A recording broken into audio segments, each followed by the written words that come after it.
¿Qué es la historia humana? Es un registro de los vencedores, de poder y propósito. La evolución, la agricultura, la revolución y así sucesivamente. La mayoría están al menos vagamente familiarizados con estos conceptos. Pero, ¿y si no es tan simple? ¿Y si las historias de los antiguos, cuentos de dioses y ángeles, de gigantes y desastres, son más literales de lo que pueden parecer a primera vista? Mira más de cerca, y una historia alternativa de la raza humana puede ser revelada. Una que cambia totalmente el conocimiento convencional y la historia del poder.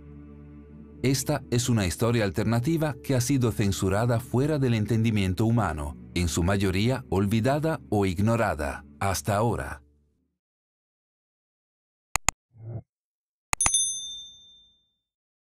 A principios de 1946, en la región ahora conocida como Cisjordania, un grupo de adolescentes beduinos estaban cuidando sus ovejas y cabras cerca del antiguo asentamiento de Qumran. Para pasar el tiempo, por monótono que fuera, tiraron alrededor las rocas que encontraron esparcidas por el áspero terreno desértico. Cuando una de esas rocas fue arrojada en la extensión oscura de una cueva, los adolescentes se sorprendieron al escuchar un fuerte ruido estremecedor resonando desde dentro. Explorando, encontraron una colección de grandes tinajas de barro, una de las cuales se había roto.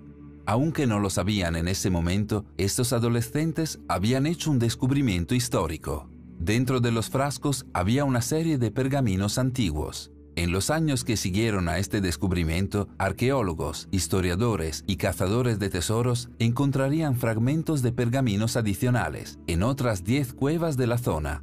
En conjunto formaron unos 800 a 900 manuscritos, colectivamente conocidos como los pergaminos del Mar Muerto. Entre estos manuscritos estaban grandes porciones de un misterioso texto religioso no canónico que había sido olvidado durante mucho tiempo. Se llamó el Libro de Enoc. En su totalidad, el Libro de Enoc se compone de 5 libros: el Libro de los Vigilantes, el Libro de Parábolas, el Libro Astronómico, las Visiones de los Sueños y las Epístolas de Enoc, que contiene unos 100 capítulos. Estos capítulos cuentan la historia del 7º patriarca en el libro del Génesis, Enoc, padre de Matusalén y abuelo de Noé. El mismo Noé de la historia bíblica del Arca de Noé. Sin embargo, esta no era la historia bíblica del Arca de Noé. De hecho, el libro de Enoc proporciona un relato de los hechos completamente diferente, conduciendo al gran diluvio de la época de Noé, la cual es una historia doctrinal completamente diferente. Cuenta una historia de los vigilantes, explicados en términos bíblicos como ángeles caídos, enviados a la tierra para vigilar a los humanos en algún momento antiguo e indefinido. Desafortunadamente, lejos de simplemente observar a los humanos, estos vigilantes se enamoraron de las mujeres humanas y en poco tiempo comenzaron a participar en actos sexuales depravados con ellas. El libro de Enoc dice que los niños nacidos a través de este mestizaje entre los vigilantes y los humanos se llamaban Nefilim. Estos Nefilim fueron, como se describe, gigantes y salvajes que pusieron en peligro y saquearon a la humanidad, o, dicho de otra manera, gigantes sobrenaturales, devoradores de hombres. Enojado por lo que habían hecho los vigilantes, los descritos como dioses los encadenaron en una prisión subterránea en lo profundo de la tierra. Enoc se convirtió en el intermediario entre los dioses y los vigilantes encarcelados. El libro describe los viajes entre el cielo y la tierra en su papel de intermediario, cómo voló con los ángeles y vio los ríos y las montañas y los mismos confines de la tierra desde arriba. Sin embargo, a pesar de la intervención de Enoc, los dioses decidieron que la atrocidad en que la tierra se había convertido debía ser castigada. Por supuesto, el castigo sería una gran inundación. Esta inundación destruiría a los Nefilim y cimentaría a los vigilantes en su prisión. Previo a ello, sin embargo, Enoc sería llevado al cielo en un carro de fuego. Curiosamente, el libro del Génesis, que habla de la gran inundación en las tradiciones abrámicas, hace referencia a los Nefilim en el capítulo 6, describiendo héroes antiguos, guerreros de renombre. Este no es el único lugar en el canon bíblico en el que aparecen los Nefilim. En Números 13, 32, 33, los israelitas visitan una tierra habitada por Nefilim, que son tan grandes que hacen a los israelitas parecer unos saltamontes. Por supuesto, muchas cosas en la Biblia se ven en los tiempos modernos como alegóricas, es decir, más como un mito filosófico que un registro histórico. Hay evidencia arqueológica de una gran inundación en el pasado de la Tierra, una, dicho sea de paso, también hablada en innumerables tradiciones religiosas y culturales en todo el mundo. Seres como los gigantes Nefilim realmente existieron, seguramente habría pruebas similares. ¿Y si las hay? En nuestro video documental de 30 minutos sobre gigantes, en el cual vinculamos la descripción y comentarios, destacamos docenas de historias de enormes esqueletos desenterrados en América del Norte, junto con muchos artículos periodísticos de finales del siglo XIX y principios del XX que sugieren que gigantes antiguos eran de hecho reales y coexistieron con los primeros humanos. Este no es un fenómeno confinado a los Estados Unidos. Del mismo modo, enormes esqueletos se han encontrado en la selva amazónica, África y otros lugares. De hecho, historias de gigantes impregnan la historia y las tradiciones humanas. El famoso explorador Marco Polo una vez escribió sobre una raza de gigantes en Zanzíbar que eran tan fuertes que pueden llevar hasta 4 hombres ordinarios. Mientras que la gente del actual Tánger, Marruecos, una vez indicó que el fundador de su ciudad era un gigante llamado Anteo. Según el mito irlandés, la llamada Calzada del Gigante frente a la costa noreste de Irlanda, unas asombrosas 40.000 columnas de roca entrelazadas, fue construida por el gigante irlandés Finn McCool para que pudiera caminar a través del mar a Escocia para luchar contra otro gigante. Además, historias de gigantes salpican leyendas nórdicas y la mitología griega antigua. Quizás si los gigantes existieron, como estos registros a través de innumerables culturas sugieren, entonces el libro de Enoc es menos alegórico de lo que podría parecer originalmente, menos mito fantástico y más arraigado en la historia real.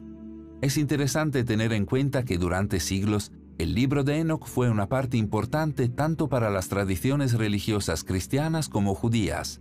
Muchas de las sectas, si no la mayoría, aceptaron el libro como escritura.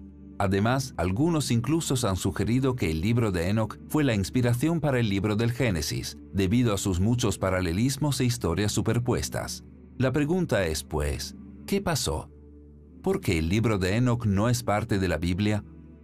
Para responder a esto, debemos regresar a los primeros siglos después de la muerte de Jesucristo, lejos del rígido canon de 39 libros del Antiguo Testamento y 27 del Nuevo Testamento que conocemos hoy como la Biblia. Originalmente hubo numerosos evangelios y textos religiosos que formaban el amplio espectro de la tradición cristiana.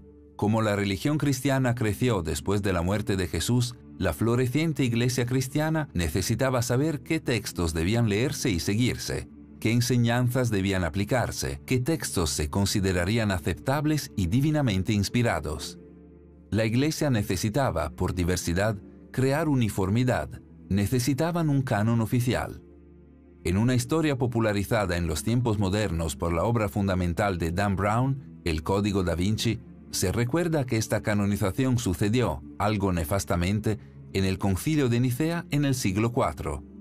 Allí, según la historia, el emperador Constantino y otras autoridades eclesiásticas de alto rango dieron forma al canon cristiano para ajustarse a su propia agenda secreta.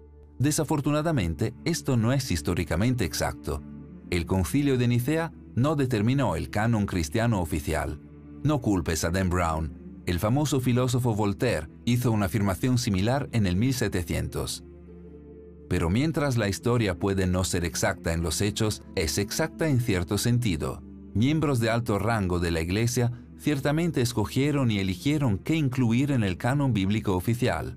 Discutieron, tiraron de los hilos, echaron a sus oponentes como herejes y casi con certeza buscaron expandir su propio poder. Simplemente no tuvo lugar en un solo consejo, sino más bien como un proceso mucho más largo entre los siglos I y IV. Generalmente se entiende que a finales del siglo IV, el proceso fue completado y la Biblia se estableció oficialmente sin el libro de Enoc. ¿Cómo podría algo tan influente, sino vital, como el libro de Enoc haber quedado fuera? Para responder a esta pregunta, uno podría examinar otros evangelios que también fueron censurados del producto final. Considera el Evangelio de Pedro, un fragmento del cual fue encontrado en Egipto en 1886, que cuenta la historia perdida de un Jesús resucitado que sale de su tumba y cuenta con 2 ángeles gigantes y una cruz flotante que habla. Y oyeron una voz desde los cielos diciendo: «Tú les has predicado a los que duermen». Y se escuchó una respuesta desde la cruz: «Sí». O considera el Evangelio de María, esa obra notoria en que María Magdalena se nombra no solo como uno de los discípulos de Jesús, pero su favorito, tal vez incluso su esposa. Dentro de este Evangelio pregunta el discípulo Pedro por qué él y los otros discípulos deberían escuchar a María, una mujer, a lo que Mateo responde: «Si el Salvador la hizo digna, ¿quién eres entonces por tu parte para hacerla a un lado? Seguramente el Salvador la conoce muy bien, es por eso que la ha amado más que a nosotros». Como el libro de Enoc, estos evangelios dicen historias extraordinarias que desafían a la historia. Quizás entonces no debería sorprendernos que estos textos fueron censurados por los primeros corredores del poder del canon cristiano oficial. Es lógico que el libro de Enoc pueda haber sido totalmente olvidado si no fuera por su supervivencia en pequeñas sectas ortodoxas de los judíos etíopes. De hecho, la única versión premoderna del texto fue escrita en Ge'ez, una lengua africana antigua. Fue esta versión que Richard Lawrence, el arzobispo de Cashel, utilizó en 1821 para producir la primera traducción al inglés del libro, la versión utilizada para informar del estudio de los pergaminos del Mar Muerto. Curiosamente, aunque el libro de Enoc fue omitido del canon cristiano establecido y posteriormente olvidado en todos menos los más oscuros rincones de la tradición religiosa y estudio teológico, la Biblia contiene numerosas referencias al mismo. Hay referencias a los Nefilim en Génesis y Números. El Génesis también contiene un recuento extenso del linaje de Enoc. El libro de Hebreos describe cómo Dios se había llevado a Enoc. Aparentemente una referencia a él siendo llevado al cielo en un carro de fuego antes del gran diluvio. Judas, mientras tanto, contiene un párrafo completo transcrito casi palabra por palabra de Enoc, sugiriendo que el libro puede, de hecho, haber servido como inspiración temprana para textos bíblicos canónicos. Además, Corintios 11, 5, 6 contiene instrucciones de San Pablo que las mujeres deben cubrir sus cabezas mientras están en la iglesia. Esto aparentemente es una referencia directa al hecho de que los vigilantes en el libro de Enoc se sintieron atraídos por las mujeres con cabello largo y suelto. Esta es una práctica que permanece en el catolicismo romano y el Islam hasta el día de hoy. Aunque fue censurado, incluso olvidado, el libro de Enoc nunca desapareció realmente. Hay algo más profundo detrás del libro de Enoc y sus increíbles historias, algo que va más allá de ser simplemente una parte o no del canon cristiano. Se ha señalado que Enoc, el séptimo patriarca de la Biblia, parece reflejar el séptimo rey antediluviano, Enmenduranna, en la tradición babilónica. Los antiguos griegos creían que Enoc era el mismo que el dios Hermes, mientras que los antiguos egipcios tenían a alguien similar en su propia tradición. Los ejemplos podrían continuar, y por eso hay que preguntarse, ¿por qué Enoc, sin importar su nombre, sigue apareciendo en las tradiciones de los antiguos? La respuesta puede preceder a los griegos, los egipcios o incluso los babilonios, hasta los antiguos sumerios.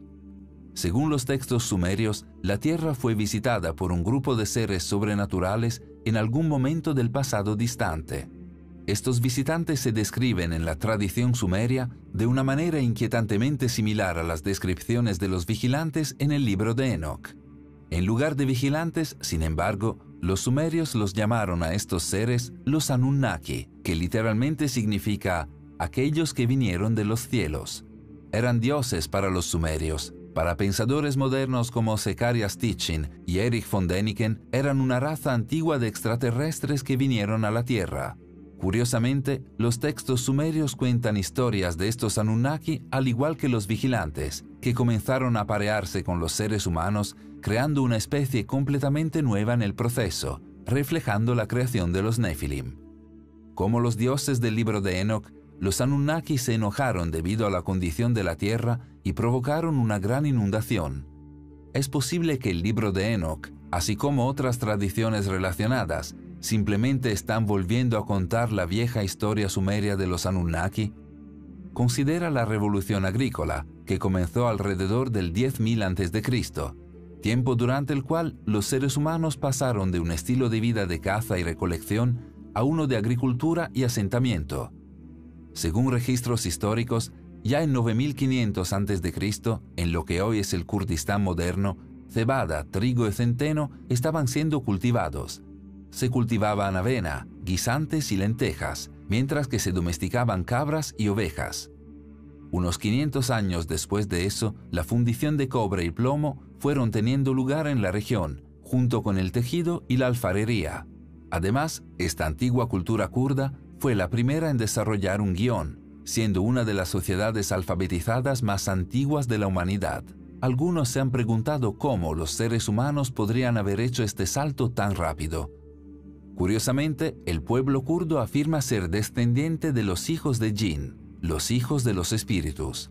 ¿Es esta una referencia cultural antigua a la procreación entre Anunnaki y mujeres humanas? Según los sumerios, fueron los Anunnaki quienes trajeron conocimiento avanzado y tecnología a los seres humanos, echando una mano, por así decirlo, a la progresión de la civilización humana. Muchos han sugerido que esto explica monumentos aparentemente imposibles como las pirámides de Giza o Teotihuacán, estos antiguos monumentos de extraordinaria sofisticación que es completamente inexplicable por la cultura y circunstancias sociales de registro histórico. Quizás esto también explica cómo los seres humanos pudimos hacer la transición de cazadores-recolectores nómadas a civilizaciones sofisticadas en una cantidad de tiempo históricamente insignificante. Increíblemente, el libro de Enoch describe un proceso casi idéntico que tiene lugar, con los vigilantes reflejando a los Anunnaki en proporcionar a los humanos conocimiento y tecnología avanzada. Enseñan a los humanos la metalurgia y la minería, ciencia y medicina, cómo leer y escribir, y cómo leer las estrellas. Enseñan a los humanos a usar cosméticos y hacer joyas, y revelar los secretos del arte de la guerra. El libro de Enoch 8.1.3a dice: «Y Azazel enseñó a los hombres a hacer espadas y cuchillos, y escudos, y corazas, y les dio a conocer los metales de la tierra, y el arte de trabajarlos, y pulseras, y adornos, y el uso del antimonio, y el embellecimiento de los párpados, y toda clase de piedras costosas, y todas las tinturas colorantes. Y surgió mucha impiedad, y cometieron fornicación, y fueron llevados por mal camino, y se corrompieron en todos sus caminos». ¿Estaba el libro de Enoch de esta manera reflejando y volviendo a contar la historia de los Anunnaki? Es interesante que el ejemplo más común de algo completamente inexplicable por las circunstancias culturales y sociales de registro histórico, es decir, algo que los Anunnaki seguramente debieron haber ayudado a los humanos antiguos, son las pirámides de Egipto. Según el antiguo historiador árabe Al-Makrizi, estas pirámides fueron construidas por un rey llamado Saurid, que vivió antes del gran diluvio. Por cierto, Saurid traducido al hebreo es Enoch. Considera en otra parte del libro de Enoch, en un capítulo en el que Enoch da testimonio de los secretos de los relámpagos y los secretos del trueno. Algunos han sugerido que este capítulo está destinado a iluminar los acertijos de energía y electricidad. De nuevo, esto se relaciona directamente a los Anunnaki, que muchos creen han intentado revelar secretos similares a los seres humanos a través de círculos de cultivo durante algún tiempo. En nuestro último vídeo, llamado «Los círculos de cultivo contienen planos para dispositivos de energía libre», hablamos cómo en solo las últimas décadas los círculos de cultivos han aparecido en todo el mundo, detallando ecuaciones matemáticas complejas, diagramas magnéticos y motores, enrutadores mecánicos y las líneas de campo de una carga eléctrica, el trabajo, según algunos, de los Anunnaki. De hecho, considera la descripción de Enoch de su viaje para encontrarse con los dioses, teniendo en cuenta los avistamientos de ovnis que suelen acompañar y complementar estos círculos de cultivos. «Me llevaron a una especie de palacio flotante», dijo Enoch. «Era enorme, como vidrio tallado. El piso tenía placas de vidrio. A través del suelo se podían ver las estrellas que estábamos cruzando. Con esto en mente, Uno podría preguntarse si el carro de fuego que se llevó a Enoc antes del gran diluvio no fue de hecho una nave espacial extraterrestre. Puede parecer difícil de creer que historias tan alucinantes como estas, de vigilantes y Anunnaki y gigantes Nephilim, historias que impregnaron culturas antiguas durante miles de años, puedan olvidarse a tal grado. Los sumerios borrados del panteón de civilizaciones antiguas, el libro de Enoc censurado del canon bíblico. Sin embargo, dada la forma en que estas historias reforman fundamentalmente la historia humana y redefinen lo que son los seres humanos, su exclusión quizás no sea una sorpresa. Sin embargo, tal vez estas historias no fueron de hecho totalmente borradas. Considera la conocida historia bíblica de Adán y Eva y el huerto del Edén. No lo leas literalmente ni filosóficamente, sino como una alegoría. Léelo metafóricamente. Dios crea a Adán para vigilar la tierra, así como los dioses lo hacen con los vigilantes en el libro de Enoc. De la costilla de Adán, Dios crea a Eva. Adán y Eva procrean, representando el mestizaje entre los vigilantes y las mujeres humanas. A Adán y Eva se les dice que pueden comer cualquier cosa que quieran en el huerto del Edén, excepto el fruto del árbol de conocimiento del bien y del mal. Por supuesto, comen del árbol del conocimiento, representativo de los vigilantes trayendo tecnología avanzada y conocimiento a los seres humanos que tal vez no estaban lo suficientemente evolucionados mentalmente como para manejarlos. Como al comer del árbol del conocimiento concedieron a Adán y Eva el conocimiento de Dios, también lo hizo el libro de Enoc al describir cómo los vigilantes revelaron los secretos eternos que fueron preservados para el cielo, los cuales los hombres se esforzaban por aprender. Leyendo la historia de Adán y Eva de esta manera, es fácil ver los paralelismos entre esto y el libro de Enoc. Y quizás ese sea el punto. Quizás la gente que escribió la historia de Adán y Eva estaba simplemente volviendo a contar las historias en el libro de Enoc a su manera, volviendo a contar la historia sumeria de los Anunnaki, como lo habían hecho muchas otras religiones y culturas antes que ellos, insertando esta pieza crucial de la historia humana alegóricamente en su propio canon religioso, para que estos registros antiguos pudieran seguir existiendo. ¿Qué es la historia humana? ¿Es lo que se entiende oficialmente en los libros de historia sancionados? ¿O es algo más profundo, algo más increíble? Quizás la respuesta ha estado oculta a plena vista todo el tiempo. Gracias por ver. Si te gustó el vídeo, por favor, haz clic en me gusta. Y si eres nuevo, suscríbete y haz clic en la campana a su lado para notificaciones futuras.